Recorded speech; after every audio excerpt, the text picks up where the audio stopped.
Hola, los invito a participar en mi comunidad gastrológica en River, un espacio que he creado para compartir sobre una amplia variedad de temas astrológicos, para mantener una línea de comunicación continua con quienes quieren estudiar astrología conmigo.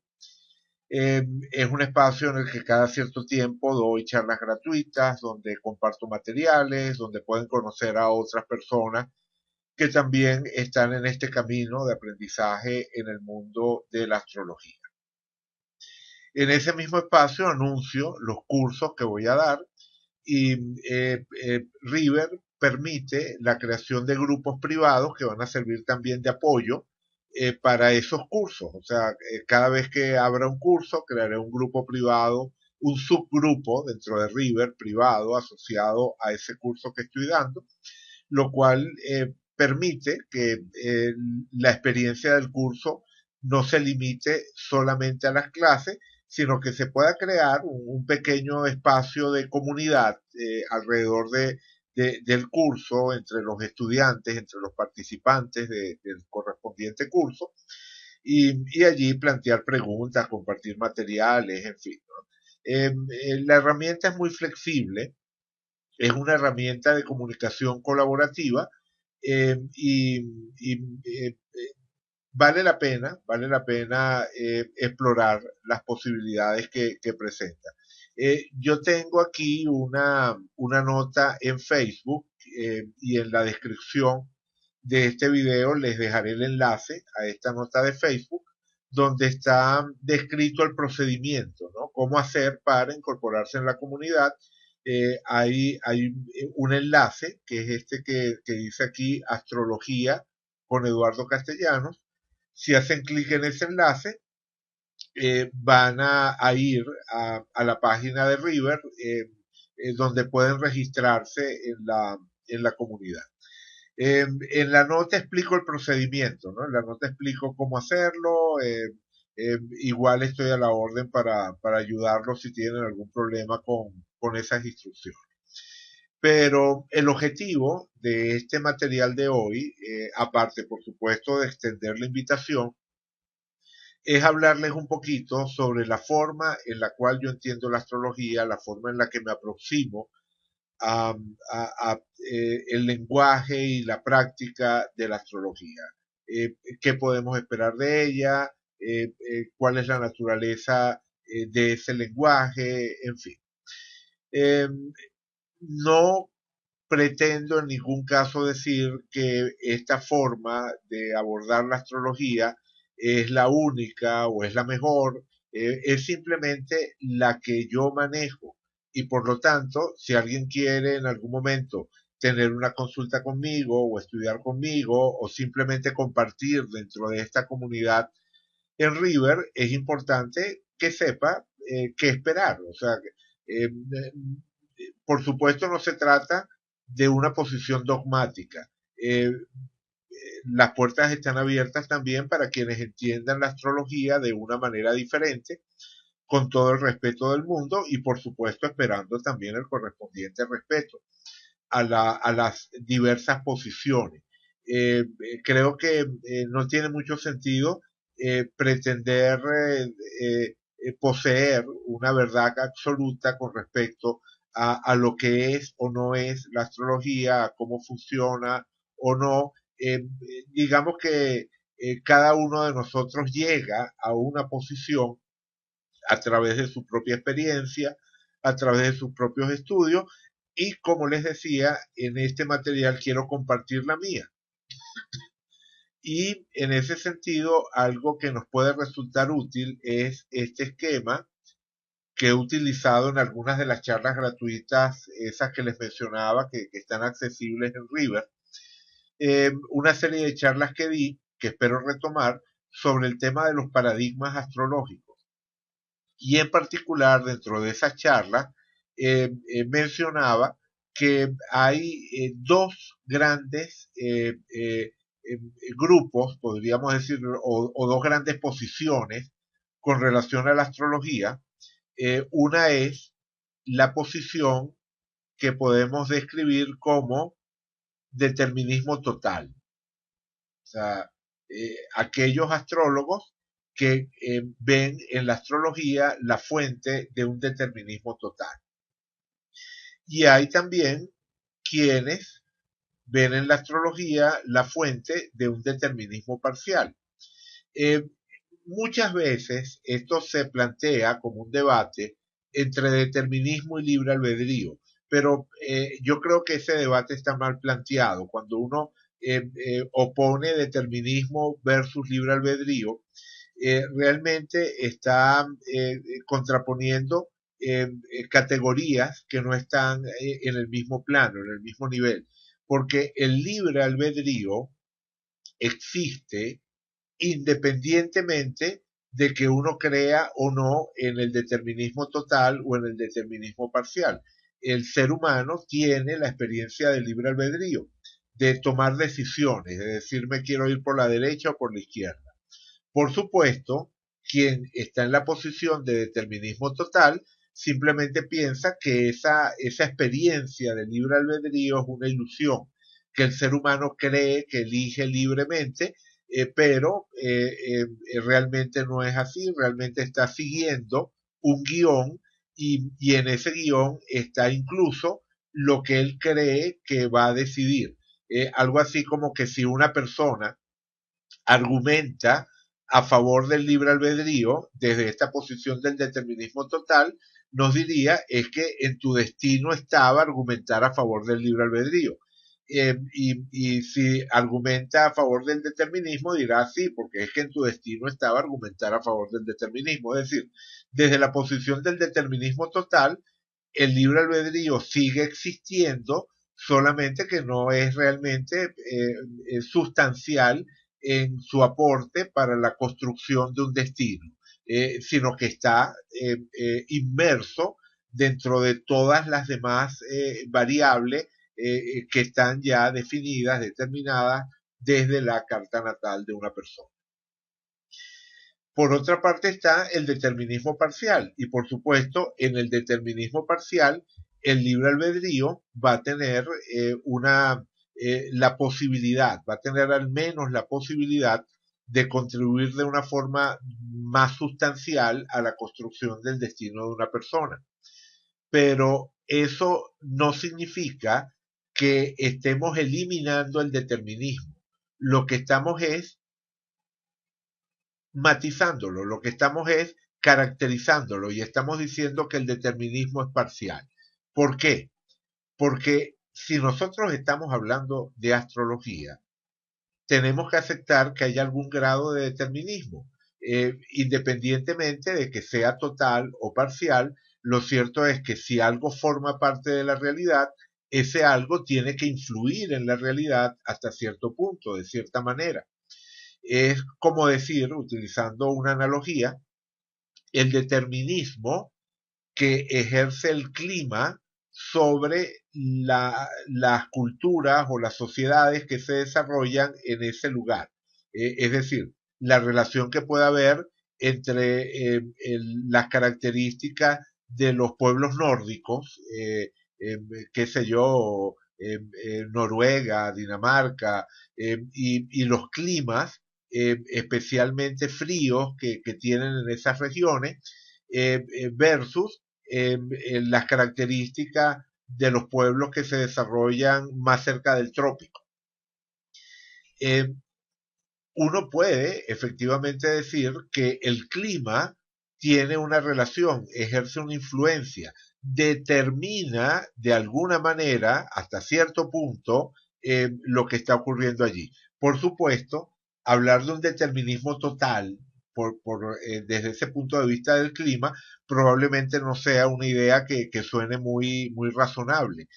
Podemos hablar de que esos pueblos están determinados en ciertas características hasta cierto punto por su clima.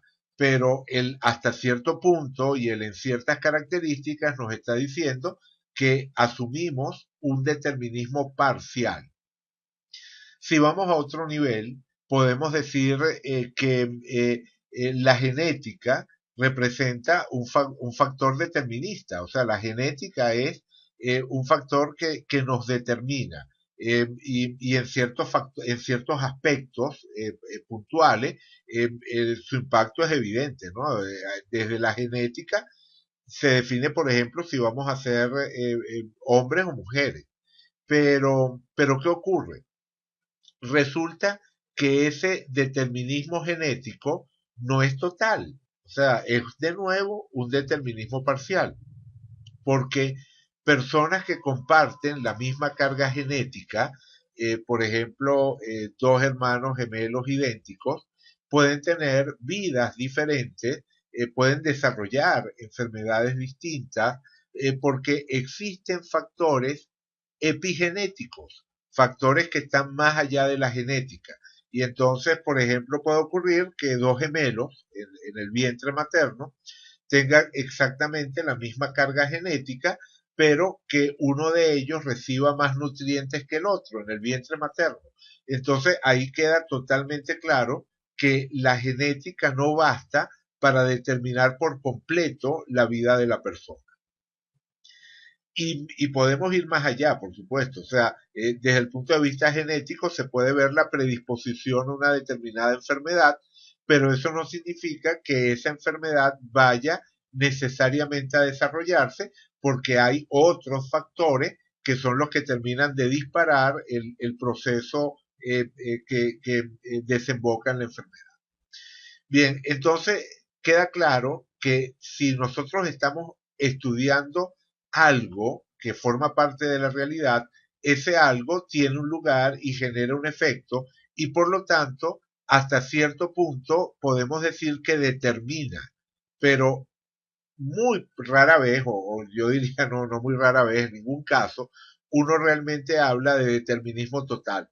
Todos los determinismos que vamos encontrando, o todos los factores que pueden ejercer una función determinista en nuestra realidad, los consideramos factores parciales, ¿no? Que determinan parcialmente el destino de la persona, entendiendo por destino el resultado final, ¿no? Cuál es el tipo de vida que al final la persona termina viviendo. Bueno, entonces yo creo que la astrología representa también una fuente de determinismo parcial. Yo no creo en el determinismo total. Ahora, dentro del determinismo parcial, también vamos a encontrar gradientes, porque en la práctica, a pesar de que muchas veces los astrólogos articulan un discurso que pareciera hablar de determinismo total, rara vez en la práctica actúan como si el determinismo fuese realmente total. Básicamente la explicación de eso, que aparentemente es una contradicción, es se explica a través de las limitaciones del astrólogo. O sea, las personas que creen en el determinismo total normalmente también creen en la falibilidad del astrólogo. O sea, la formulación completa de esa posición del determinismo total estaría en esa frase bastante conocida de la astrología es perfecta, el imperfecto es el astrólogo.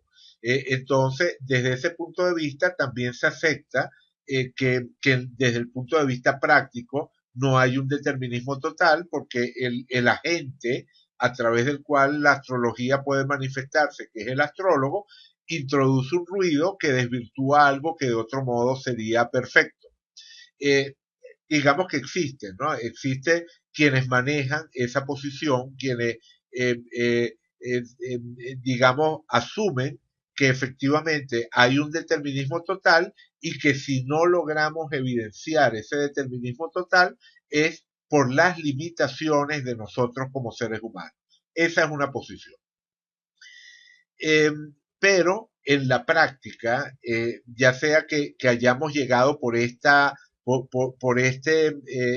meandro discursivo o ya sea que asumamos de una vez la posición del determinismo parcial, lo cierto es que al final en la práctica eh, todos los astrólogos nos manejamos con la idea de determinismo parcial. En la práctica, quiero decir, ¿no? Filosóficamente puede ser que acepten el determinismo total, pero en la práctica aceptan que el astrólogo puede equivocarse y que por lo tanto el juicio astrológico que dice que iba a pasar tal cosa puede verse defraudado y realmente eso que se había dicho que iba a pasar no ocurre, no termina pasando.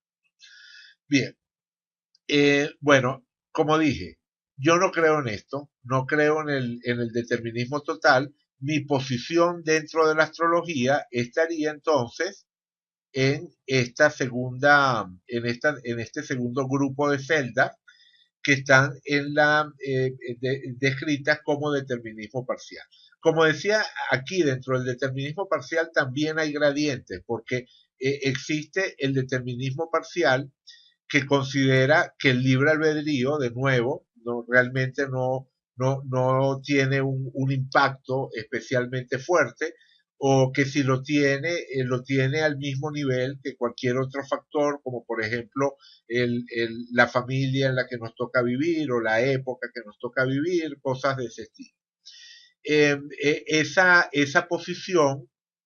posición la podemos describir como el determinismo parcial, equitativo e invariante. Equitativo e invariante significa que realmente el ser humano no puede hacer mucho, o sea, igual, es un determinismo parcial, pero al final el resultado, que es nuestra vida, se escapa en buena medida de nuestras manos. El libre albedrío puede tener un lugar dentro de esta visión, pero no es un lugar realmente protagónico. Yo en cambio estoy en esta última fila de acá, en esta fila, que sería la del determinismo parcial, circunstancial y evolutivo. Circunstancial significa que, bueno, que el determinismo va a tener diferentes manifestaciones dependiendo de las circunstancias que le toca vivir a una persona. Precisamente, ¿no? Circunstancias como la condición socioeconómica de la familia en la que nace o cosas de ese estilo. O si efectivamente, como decía antes, fue el gemelo que quedó menos alimentado en el vientre materno o cualquier cosa de ese estilo. Entonces, es un determinismo parcial que toma en cuenta las circunstancias de la persona, que le da especial importancia a las circunstancias de la persona, pero que además introduce el término evolutivo, que hace referencia a la conciencia como factor diferencial y la posibilidad de que ese protagonismo de la conciencia sea mayor o menor dependiendo de un proceso de evolución de ese mismo aspecto de la conciencia. O sea, una conciencia más evolucionada puede tener un rol de mayor protagonismo en la construcción del propio destino. Mientras que una conciencia menos evolucionada o menos despierta, si quieren, podemos eliminar la palabra evolutivo, buscamos alguna otra que sea sinónimo de el nivel eh, de vigilia. O sea, la conciencia puede tener un mayor o menor nivel de vigilia, puede estar más despierta o más dormida. O sea, si nos molesta la idea de personas de conciencias más evolucionadas y menos evolucionadas, bueno, podemos sustituirlo y hablar de conciencias más despiertas o menos despiertas. Y uno mismo en cualquier momento puede experimentar variaciones en ese nivel de vigilia consciente a lo largo de un mismo día, desde el momento en el que estamos literalmente dormidos hasta el momento en el que estamos haciendo algo en piloto automático de manera mecánica, hasta esos momentos en los cuales realmente estamos siendo seres conscientes que evalúan una situación, que entran en contacto con esa situación y que son entonces capaces de ejercer libre albedrío. Es decir, el libre albedrío no sería algo que simplemente ocurre, no sería algo que está distribuido de forma equitativa como otros factores entre todos los seres humanos, sino que el libre albedrío sería una cualidad de la conciencia que tiene, que adquiere realidad, o sea, o que tiene más posibilidad de ejercer una contribución o de proporcionar una contribución sustancial a la construcción del destino en la medida en la que esa conciencia está más despierta, ¿no? Esa sería la idea. Bien, bueno, una vez que ya me ubiqué dentro de una de estas filas, vienen las columnas. Dentro de las columnas tenemos una primera, una primera serie que sería ver en el lenguaje astrológico, ver causas, ver la descripción de causas. Mientras que por el otro lado tendríamos ver en el lenguaje astrológico básicamente un lenguaje de signos, ¿verdad? Estas son otras dos posibilidades. De nuevo, en el debate entre la astrología como causa y la astrología como signo, que a veces es un debate, un falso debate, cuando uno trata de ubicar, por ejemplo, un astrólogo de la antigüedad y encasillarlo en que ese astrólogo veía en el lenguaje astrológico la descripción de causas o veía signos, porque muchas veces los astrólogos de la antigüedad intercambiaban el lenguaje, ¿no? Y en algunas ocasiones hablan de los planetas como causas y en otros casos hablan de los planetas como signos, como símbolos, ¿no? Entonces, a veces puede ser un poco difícil de precisar este tema de la causa versus el signo, porque más de un astrólogo ha practicado el arte combinando ambas visiones, o sea, trabajando simultáneamente con ambas visiones. Pero realmente ayuda a clarificar esto de ubicarnos principalmente en la idea de causa o en la idea de signo. Y digo que cuando se habla de ese debate entre causas y signos, normalmente se piensa o se suele dar por sobreentendido que si estamos del lado de las causas, estamos asumiendo que la astrología es una ciencia natural. Si vemos en los planetas causas, entonces estamos viendo la astrología potencialmente como una ciencia natural. Mientras que si estamos en el terreno de los signos, ¿verdad? Si nos ubicamos en estas columnas de los signos, o sea, donde vemos los símbolos astrológicos como signos, como algo que significa algo, un lenguaje, en primer lugar, entonces nos estamos refiriendo a la astrología como adivinación, porque ese lenguaje tiene que haber sido creado por una divinidad que se está comunicando a través de ese lenguaje con nosotros y que nos está hablando de nuestro destino, de nuestro plan de vida, y la carta natal es como una especie de carta que le escribió esa divinidad a cada ser humano. Esa es una posición. Pero no es la única. Es decir, realmente cuando uno está o sea, cuando uno ve la astrología como la descripción de causas, uno todavía podría distinguir entre si son causas divinas o causas naturales. Y lo mismo ocurre con los signos. Los signos pueden ser también divinos o naturales. Por ejemplo, lo que yo acabo de describir, la astrología vista como una carta que le escribe la divinidad a los individuos, como un plan que describe la vida de cada uno de nosotros, estaría en esta casilla. La astrología representa signos elaborados o creados por la divinidad y que están ordenados de acuerdo a un plan. Y esos signos divinos ordenados, yo los puedo interpretar y estoy realizando en ese caso un acto de adivinación. El astrólogo es un sacerdote que está interpretando un lenguaje divino y por lo tanto está actuando como adivino, tal cual. Bien, de nuevo, esa no es la posición que yo manejo, pero interesa que esté clarificada. Bien, pero uno también puede hablar de los signos como signos divinos, pero arbitrarios, es decir, signos de una divinidad, un lenguaje divino también, pero de una divinidad que actúa arbitrariamente, una divinidad que un día se levantó de mal humor con lo que ha hecho determinada persona o determinado pueblo y entonces introduce variantes dentro de ese lenguaje de signos para señalar la voluntad de determinada vivencia, de determinada situación que va a ocurrir en ese lugar o a esa persona.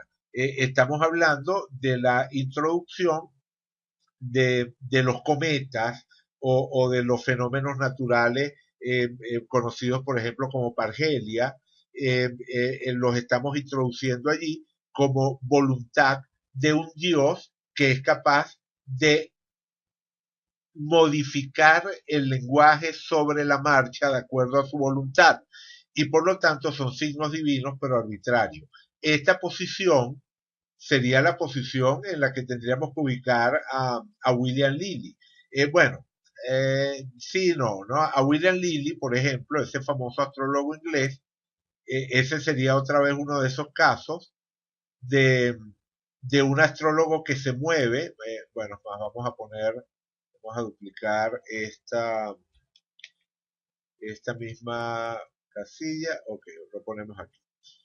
William Lilly sería el caso de un astrólogo que se mueve alternando la condición de causa y la de signo. En algunas ocasiones parece que está describiendo causas, en otras ocasiones parece que está describiendo signos en sus escritos y en sus interpretaciones, pero siempre se trata de causas o de signos de naturaleza divina y donde esa divinidad, donde ese Dios cristiano en cualquier momento puede ejercer su capacidad de juicio, su propia libertad infinita y modificar sobre la marcha el plan. Y entonces manda alguna señal que se escapa de lo que serían las condiciones ordinarias los movimientos planetarios y entonces aparece un cometa o aparece un fenómeno en el cielo como ese de la pargelia, que es cuando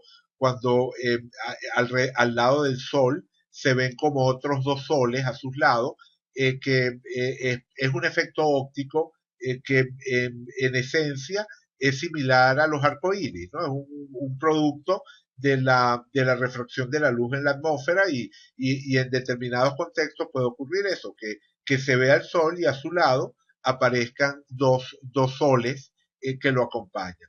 Esos fenómenos de pargelia, William Lilly los interpretaba como mensajes, ¿no? Mensajes de la divinidad que de alguna manera estaban complementando la interpretación que hacía de los movimientos astrológicos regulares. Eso mismo también lo podemos encontrar en la raíz más antigua de la astrología, en esa primera creación de la astrología por parte de los pueblos mesopotámicos. Bueno, allí también, ¿no? Se tomaban en cuenta todos estos fenómenos naturales, no solamente las pargelias, los rayos, o sea, se podía interpretar un rayo, se podía interpretar una tempestad, ¿no? O sea, todo el cielo hablaba continuamente, no solamente a través de los movimientos planetarios, sino a través de otra serie de manifestaciones.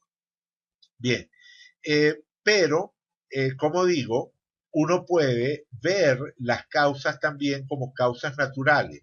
Y sería aquí, cuando uno ve la astrología, cuando uno ve la astrología como causa natural, sería en esta columna donde uno realmente podría encontrar la posibilidad de una astrología como ciencia natural que respondiera al paradigma de la ciencia moderna. O sea, quienes creen que la astrología describe causas naturales, por ejemplo, esa es la posición que mantiene Adolfo Weiss en ese libro llamado Astrología Racional, un famoso libro que fue traducción del libro original en alemán.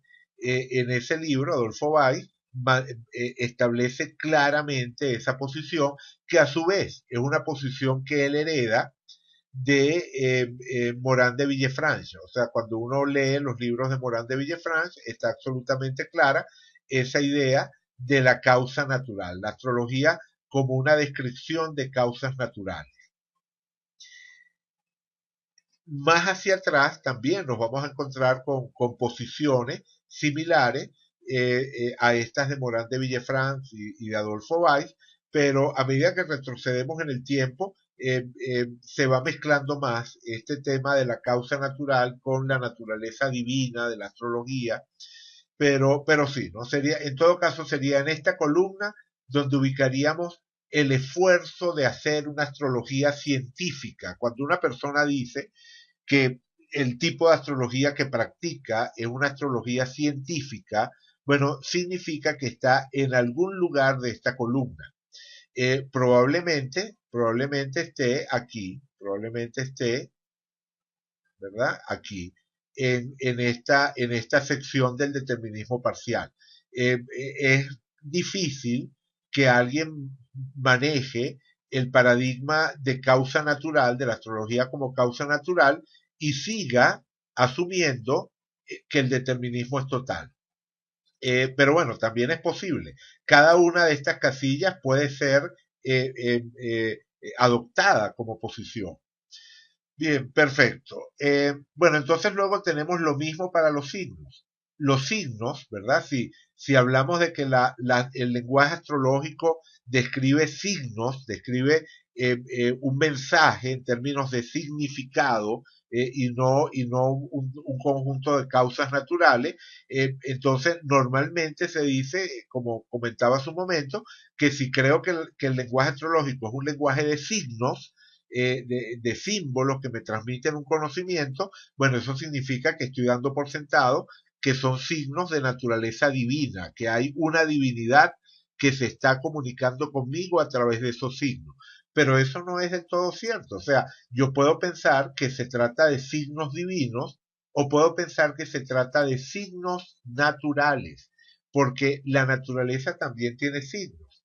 Por ejemplo, cuando un geólogo está estudiando un determinado terreno y ve ciertas características del terreno que le dicen que allí podría haber un pozo de agua, un acuífero subterráneo y que ahí se podría excavar para encontrar agua.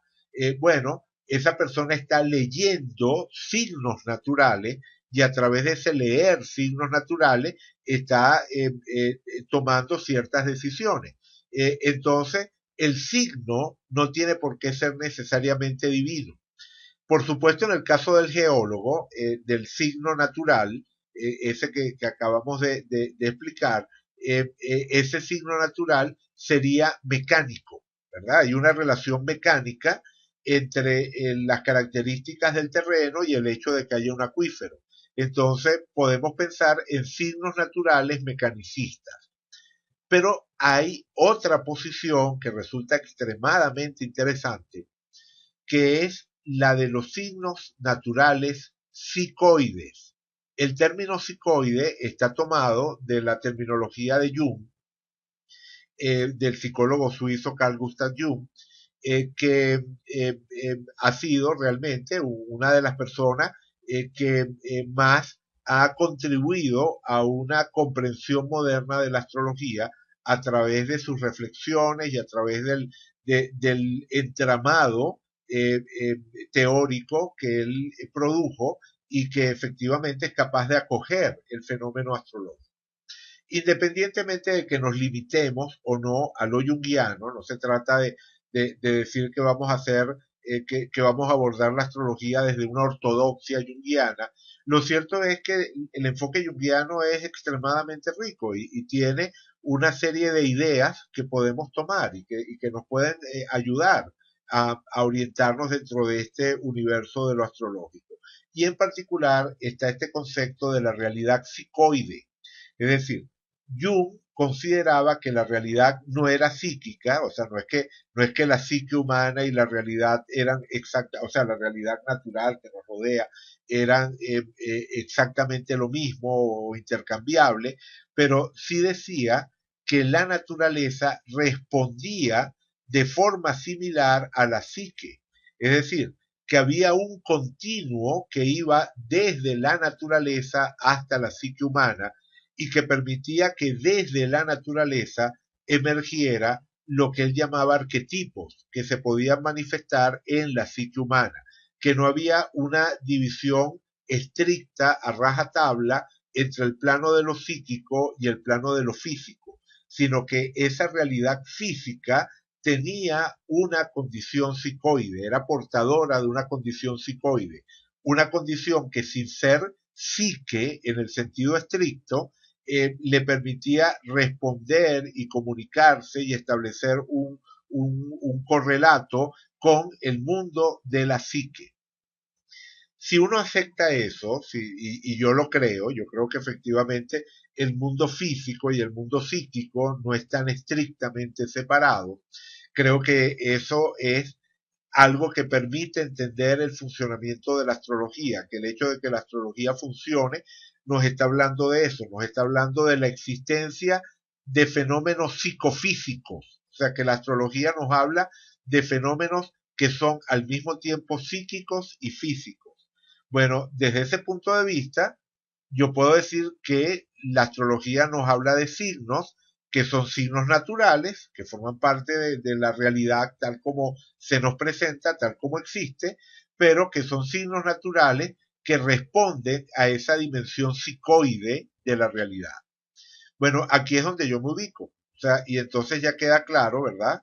Queda claro que si yo me ubico, ¿verdad? Como dije antes, si yo me ubico dentro de esta fila y perdón, a su vez también me ubico dentro de esta columna, ¿verdad? Dentro de esta columna, eso significa que aquí es donde estoy ubicado. O sea, esta es la posición dentro de la cual yo me manejo. Yo creo que la astrología nos habla de un determinismo parcial que es circunstancial y que es evolutivo o está directamente ligado al estado de vigilia de nuestra conciencia y que los signos a través de los o sea, y que el lenguaje astrológico que nos transmite esa información es esencialmente un lenguaje de signos naturales que están enraizados en esa dimensión psicoide. Entonces, eso es lo que permite que efectivamente haya un mensaje, que yo pueda leer un mensaje en la carta natal, o sea, que haya un lenguaje que descifrar, pero que ese lenguaje que descifrar no presuponga la existencia de un Dios, de una divinidad que ha elaborado un plan individual para mí, sino que forma parte de lo que describe o de lo que está presente en una vida humana de forma natural emergiendo en este universo que nos ha tocado vivir. Con todo esto, no estoy diciendo que elimine por completo la idea de la divinidad. Lo que estoy diciendo es que uno no necesita creer o no creer en una divinidad para utilizar la astrología. Lo que sí es importante es aceptar que la realidad física, tal como es descrita por los paradigmas reduccionistas, eh, se queda corta. O sea, que la realidad tiene otros niveles de manifestación que va más allá de lo estrictamente físico. Es decir, que seamos capaces de entender que nosotros, como seres conscientes, estamos engarzados dentro de una realidad que dialoga con nosotros. Es decir, que existe una relación dialogal entre el ser humano y el cosmos que habita, independientemente de si eso es el producto del diseño de un Dios o no. O sea, lo que estoy diciendo es que ese otro problema, que es un problema de fe individual, hay que tratarlo en otro nivel, en otro plano, que no hace falta tener o no una creencia en determinada divinidad para poder practicar la astrología. Si eso fuese así, bueno, estaríamos vinculando el uso efectivo de la astrología o la eficacia de la astrología a un asunto de creencias que, como sabemos, es extremadamente amplio. Un astrólogo puede ser agnóstico, creyente, ateo, cristiano, musulmán, budista. O sea, por ejemplo, los budistas no creen en Dios. O sea, los budistas no creen en la divinidad de la misma forma que la entienden las religiones monoteístas como el islamismo, el judaísmo o el cristianismo. Creen, como no, en la existencia de otros planos de realidad de naturaleza espiritual, pero no organizados alrededor de la figura de un único Dios creador. Entonces, y bueno, y los budistas tienen astrología, los budistas practican astrología. Es decir, se puede ser budista y también astrólogo. Lo que quiero decir con todo esto es que el problema de las creencias metafísicas con respecto a la realidad última de cualquier divinidad eh, forman parte de un tema distinto al astrológico. Es decir, que la astrología no es una religión, que la astrología no la podemos ver como una religión o como un aspecto que está, o sea, como un componente de un sistema religioso. O al servicio, o la astrología como una herramienta que está al servicio de alguna creencia religiosa. Eh, es decir, es totalmente factible entender esa relación dialéctica, hermenéutica, dialogal entre el ser humano y el cosmos que habita, sin necesidad de introducir, como decía, la figura de un Dios personal que elaboró un guión individual para cada uno de nosotros. Por lo menos eso es lo que creo, ¿no? O sea, insisto en que todo lo que estoy explicando hoy es mi posición con respecto a la astrología, que al final, entonces, bueno, queda reducida, como dije, queda reducida, como dije, a a esa casilla, ¿verdad? Queda reducida a esta casilla que estábamos diciendo, ¿ok? Ahí está, allí. Allí es donde me ubico yo. Esto forma parte de algo que también he comentado en otras ocasiones, que es la idea de la Trinidad, conciencia, psique, experiencia.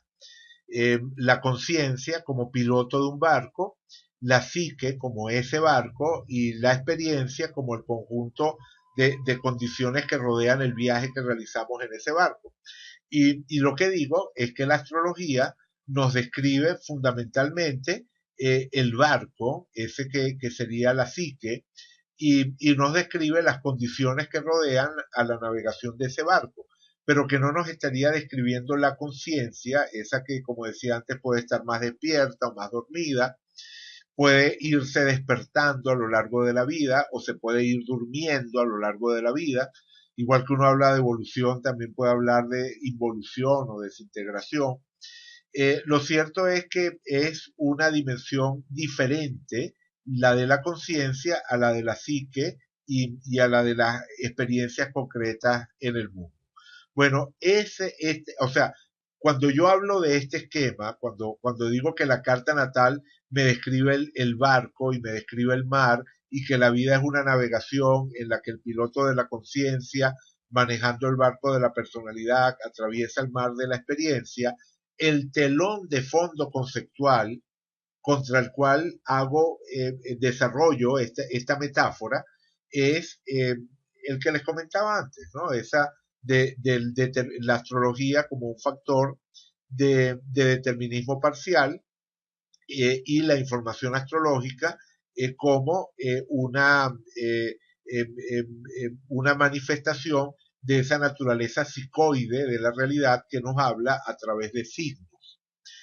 Bien, evidentemente eso lleva a una forma de usar la astrología, de interpretar una carta, de dar consejos astrológicos en las cuales se le da énfasis a la responsabilidad que cada quien tiene en la construcción de su propia vida, entendiendo por supuesto que hay factores que se nos imponen. O sea, cuando hablo del el protagonismo de la conciencia y del libre albedrío, en ningún caso caigo en la idea, como dije al comienzo, de un libre albedrío que se ejerce de manera absoluta y que puede prescindir de todo determinismo astrológico.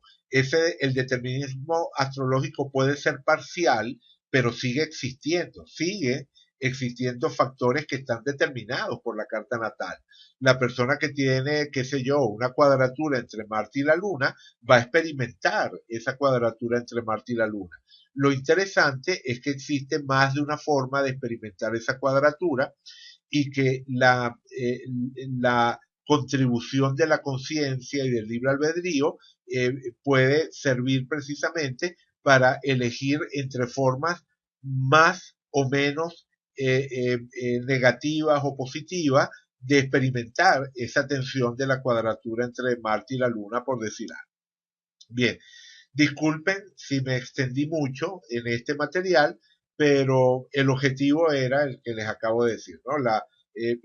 Como les comentaba, quiero invitarlos a mi comunidad en River, pero quiero que quienes se inscriban en la comunidad, quienes quieran participar dentro de esta comunidad, tengan una idea de, bueno, de cuáles son las posiciones que manejo con relación a la astrología y por lo tanto el tipo de información y el tipo de enfoque que van a ver allí, que van a encontrar allí. Bien, entonces, muchísimas gracias por su atención y los espero en esta comunidad en River. Gracias.